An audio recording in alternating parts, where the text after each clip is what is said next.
எல்லோரும் நல்லவங்க தான். ஆனால் அவங்களுக்கு ஒரு நோக்கம்னு ஒன்று இருக்குது பார்த்தீங்களா? அரசியலுக்கு வர நோக்கம்னு ஒன்று, அது வந்து ரொம்ப குறுகிய மனப்பான்மை உள்ளதாக பார்க்கப்படுது. ஏன்னா ஏதாவது மக்களுக்கு செஞ்சுட்டு அப்படி வரும்போது தான், தலைவனாக வரும்போது தான், யாருமே இல்லை எங்களுக்கு நீங்கள் வாங்க அப்படின்னு மக்கள் கூப்பிடும்போது அதில் இருக்கிற ஒரு பவரே வேறங்க. அதுதான் மகத்தான சக்தி.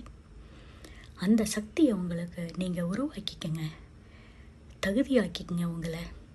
அதுக்கப்புறம் நீங்கள் எல்லாரையும், இளைஞர்களை எல்லாம் நீங்கள் இழுங்க, யாரும் வேணான்னு சொல்லலை. இளைஞர்களுக்கு நான் சொல்கிறது இப்போவும் அதே தான். படிச்சிருக்கீங்க, நல்லா புத்தியை பயன்படுத்தி சிந்தித்து செயல்படுங்க. பகுத்தறிவோட, சுய சிந்தனையோட, சுயமரியாதையோடு நீங்கள் அவரை செயல்படுங்க. உங்களுடைய எதிர்காலத்தை நீங்கள் தான் தீர்மானிக்கணும். உங்களுடைய வாழ்க்கை, உங்களுடைய சந்ததியோடைய வாழ்க்கை எல்லாமே உங்கள்கிட்ட தான் இருக்குது. நீங்கள் இப்போ எடுக்க போகிற முடிவில் தான் இருக்குது. சினிமாவில் காட்டுற மாதிரியெல்லாம் வாழ்க்கையில் வாழவே முடியாதுங்க. நீங்கள் ஒரே ஒரு உதாரணம் நான் சொல்கிறேங்க இல்லைங்க. சினிமாவில் இருக்கிற ஏதாவது ஒரு வசனத்தை எடுத்து நீங்கள் வீட்டில் உள்ளவங்கள்ட்ட பேசி பாருங்களேன்.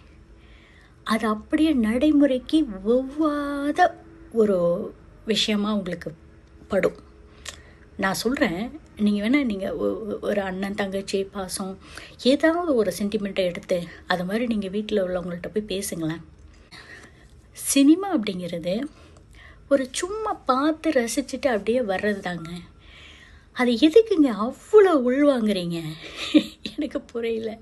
ரொம்ப உள்வாங்காதீங்க.